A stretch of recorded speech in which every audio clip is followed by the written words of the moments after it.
Hey guys, I got some big news. Really big news. Really big news. Really big news. I don't know if y'all know this, but this is on the Jack and Lily case. I was reading the updates from the police because I don't go by, like social media updates. I go to the websites for the police departments there and try to get stuff. All right, guys, let's get into it quickly because it's gonna break today. I know. The case has triggered a national outpouring of concerns and spurred intense police activity, underscoring the challenges that arise when social media speculation intersects with criminal investigation. There you go. Criminal investigation, guys. This is a criminal investigation. All right, while the community has tipped, here, let's go back to the tip one here. It says, investigators plan to continue their interviews with identified individuals and access the emerging leads. Searches are ongoing in targeted locations based on forensics and tips based on data. That's cell phone technology, okay? Finally, they're getting that stuff back. It does take a while, sometimes 10, 11 days. Based on forensics and tips-based data, law enforcement has the importance of the public cooperation. Also, hold on, here we go. The case has triggered a national outpour of concern and spurred intense police activity. The criminal investigation, to divert law enforcement resources to disrupt investigative focus when you put out a lot of speculation, right? Both children are still missing. Officials said that more than 180 tips have been received, though many determined to be unhelpful. Ground searchers are targeted in the area, continuing with forensic evidence along with information from the community. Forensic evidence. Forensic evidence. This was put out by their main corporal guy, the leader of their police department there. May 7th was a targeted area. They did a 2.2 square mile deal because of the thickness of the brush. They knew that they couldn't have traveled more than that. They probably wouldn't have traveled more than a mile. 160 trained volunteers and searchers, along with the support of others, total tens of thousands of search hours, have issued a vulnerable missing persons report. No Amber Alert has been issued. Okay, guys, where's the other one? Hold on. Information Officer Corporal Carly McCann in the statement for Newsweek. She put this out yesterday. Well, actually, less than 24 hours ago. It was like 11 hours ago. No, 7 hours ago. People spread the word on social media respectfully about this investigation and all missing person searches. Then you go over here to her other page. This was on a different page for Newsweek, right? But then when you go to the police database, you get what I just read to y'all. The case has triggered a national outpouring of concern, spurred intense police activity, underscoring the challenges that arise in social media speculation, intersects with criminal investigation. Where's Jack and Lily, guys? Where are these two? Where are these two? Where are these little angels at? I knew it wouldn't take long to do this video. I just wanted to come out real quick. I got some other ones loading, a lot longer ones, but I wanted to break this information because I feel like it's going to break anyway. I usually try to wait. Y'all know me. There's Mom. Y'all know the other one was Daniel. So it is a criminal investigation.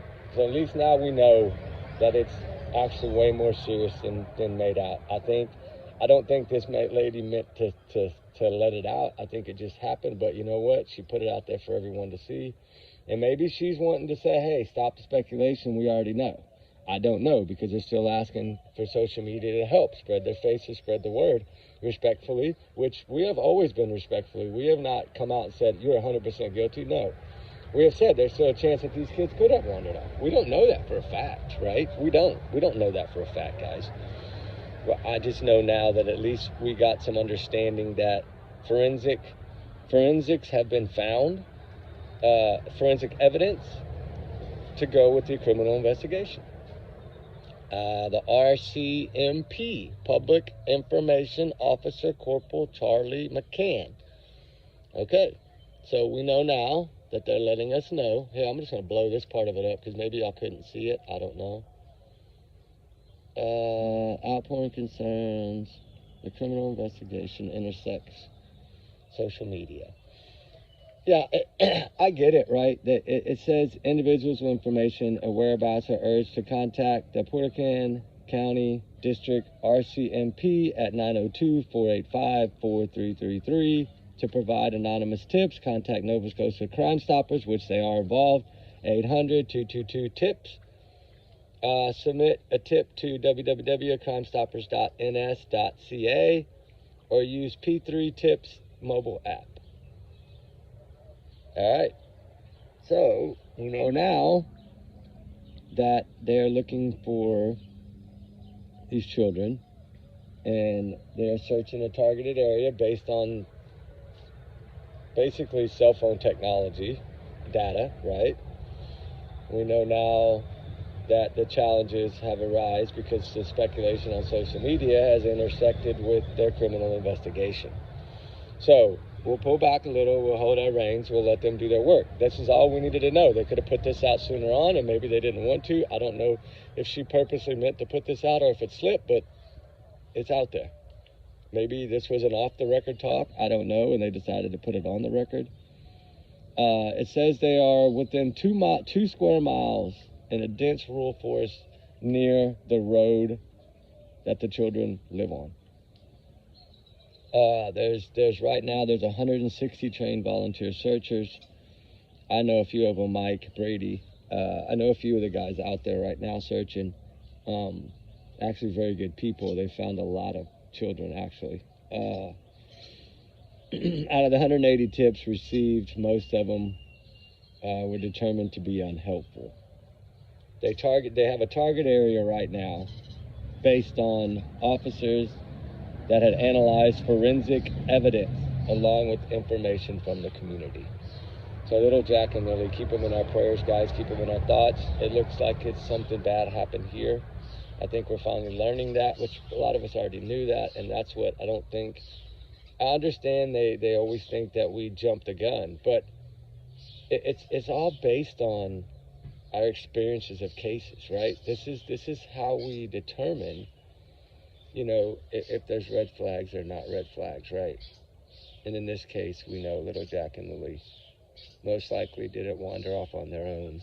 None of the stories made sense. His story was so scripted. I'm sorry, he told the same story over and over and over again, and it just was not. I was shocked. I really was, because, you know, here you go. They are searching pretty much an area. It's pretty dense, actually. But, you know, there's another thing that bothered me in the beginning. This is some drone footage that I received after a request. I took this one still shot of the drone because it bothered me. If y'all notice, y'all see the ladder there. There's a ladder on the bottom left, and if you go straight up to about right here, right there, you see that fresh hole? This was on day 2, guys. This is morning 2, the 3rd of May. And it looked like something was dug there, buried there. Y'all see that? Because it had been raining, remember, so there should have been no, you know, fresh disturbed soil, and it's right there. It's right out there. This is to the left of their house. Is here. Their backyard fence runs this way. That little shed is to the right behind that, where you could slip through that little hole in the backyard. There's a little, where the fence doesn't meet the wall, there's a little gap you could slip through and you'd be right there. That is right there in that area. And literally, it's like right there. I don't know if it has anything to do with it. I'm just saying it was the only undisturbed. I just noticed it right away because I looked for that in the Sebastian Rogers case. And when we go back and watch footage, that's what I usually look for. And remember, the grandma, Julian, what was it, Julian May, I think, or something like that. That's the grandma's, her Facebook. She said the kids were last seen Thursday night when they went to bed. They were heard playing in their room around 8:30 Friday morning. Mom and stepdad fell back asleep and woke up to silence. They couldn't find the kids, and they called 911 around 9:40.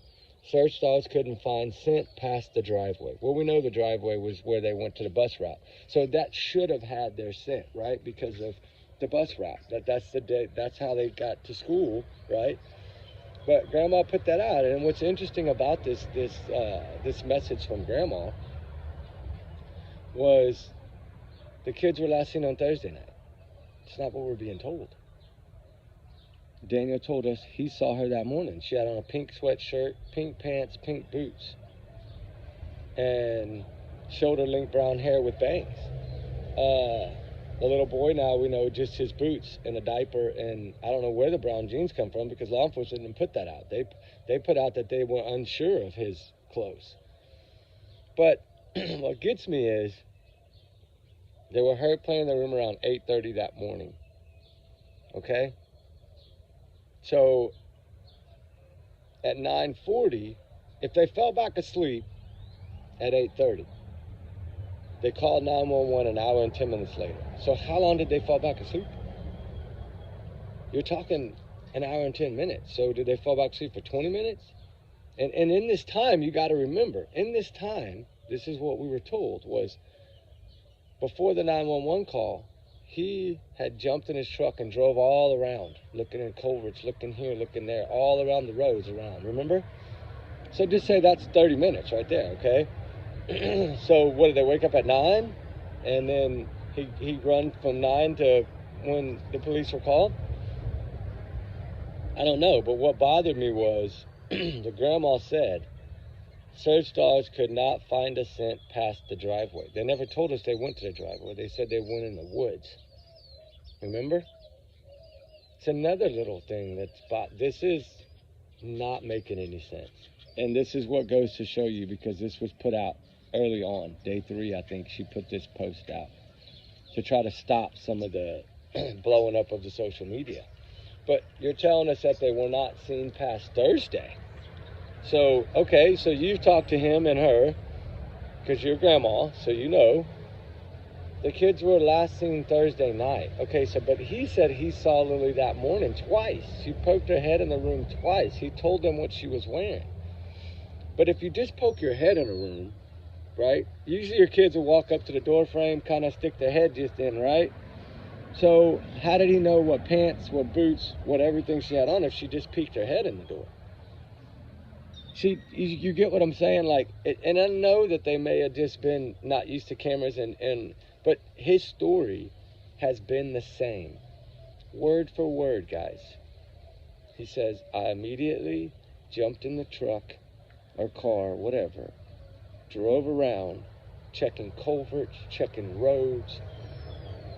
Then he says he waded through waist deep water. He yelled till he lost his voice, which he had his voice fine on camera. He sure did not shut up in the beginning, right? He kept talking to everybody that would talk to him. Saying his voice didn't sound like it was gone or his voice hurt then. He's standing in the rain talking to people.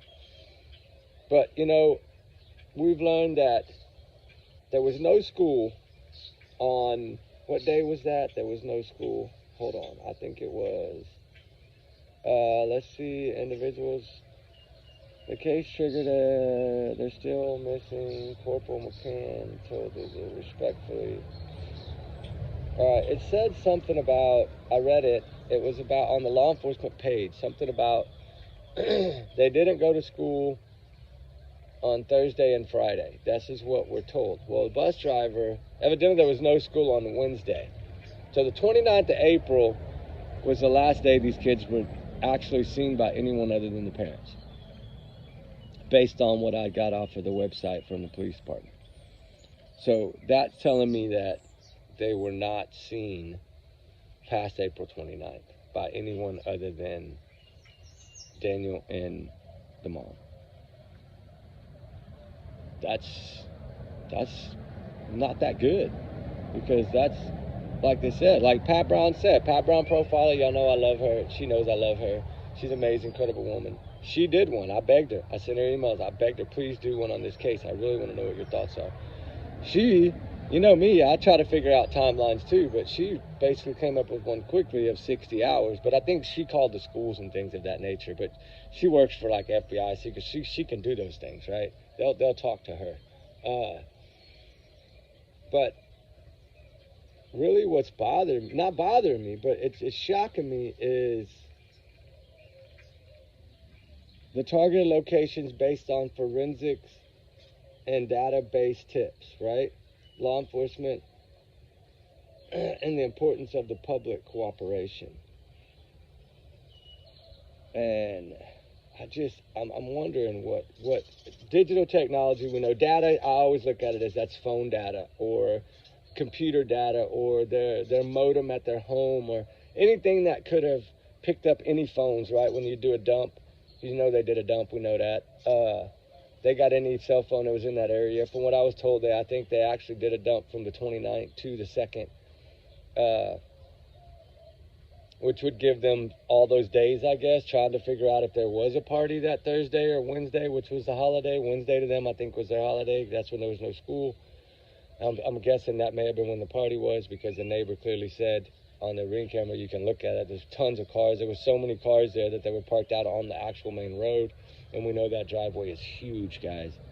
But where are these little angels, right? Where's Jack and Lily? Anyway, guys, I didn't want to take too much of y'all's time. I just wanted to get this out because to me this is a bombshell. We know now that it's criminal investigation.